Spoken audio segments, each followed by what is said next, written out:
আমি তো প্রায় ভয়ে পাইতাম শিবিরের নাম শুনলে, কারণ একটা সবাই জানে যে শিবিরা নাকি রক কাটে। তো আসলে এখানে এসে অনেক ভালো লাগছে এবং একটা আমার ভিতরে শিবির সম্পর্কে একটা ইতিবাচক ধারণাই সৃষ্টি হয়েছে।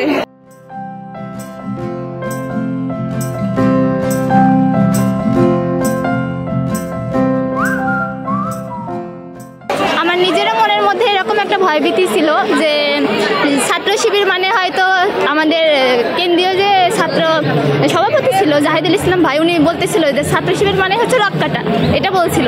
এটা উদাহরণ তিনি দিচ্ছিল যে কিভাবে এটা আসলে এটা আমাদের মধ্যে আসলে বিবৃতি করে একটা প্রশ্ন যে ছাত্র শিবির মানে এরা মারামারি করে, এরকম একটা ছিল। কিন্তু জাহিদুল ইসলাম ভাই আমাদের সব কিছু ক্লিয়ার করছেন যে না, এটা আসলে এরকম না। আমাদের ছাত্র শিবির মানে হচ্ছে ইসলামটা আমাদেরকে আমাদের মাধ্যমে প্রচার করবে। হাসিনা এবং তার দোসররা গত 16 বছর বাংলাদেশে ফেসিবাদ কায়েম করেছে। এই জুলাইয়ে আমাদের ভাই বোনদের উপর গণহত্যা এবং শিশু হত্যা করেছে। সেই খুনি হাসিনার প্রশ্নে আমাদের সবাইকে এক থাকতে হবে। খুনি হাসিনার বিচারের প্রশ্নে আমাদের সবাইকে এক থাকতে হবে। আমাদের অন্তর্বর্তীকালীন সরকারকে আমরা অনুরোধ করছি, আপনারা এই খুনি হাসিনার বিচার এবং সকল ফেসিবাদের যারা পৃষ্ঠপোষক ছিল তাদের দৃষ্টান্তমূলক বিচারের আওতায় নিয়ে আসেন। যে বিগত সময় আমরা দেখেছি ছাত্র রাজনীতি মানে হলো একটা গোলামি তন্ত্র।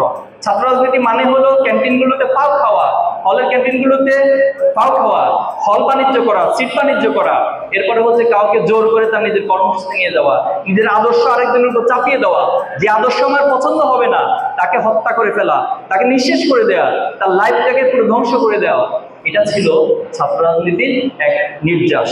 অথচ 5ই আগস্টের পর আলহামদুলিল্লাহ আমরা দেখতে পাচ্ছি একটা নতুন জাগরণ তৈরি হয়েছে, একটা পরিবর্তন সাধিত হয়েছে এবং ছাত্র শিবির সেই পরিবর্তনের সাথে সবচেয়ে বেশি ছাত্রদের জন্য ভূমিকা রেখে যাচ্ছে। স্টাইল হোক রুচিশীল, পরিচয় হোক রাজকীয়, e commerce platform palace of classy, যেখানে ফ্যাশন মেলে আত্মবিশ্বাসে। শীতের হুডি হোক বা গরমের আরাম, আমরা আছি আপনার পাশে। 100% অরিজিনাল প্রোডাক্ট, দেশের যে কোনো প্রান্তে, ফ্রি হোম ডেলিভারি। অর্ডার করতে ইনবক্স করুন এখনই।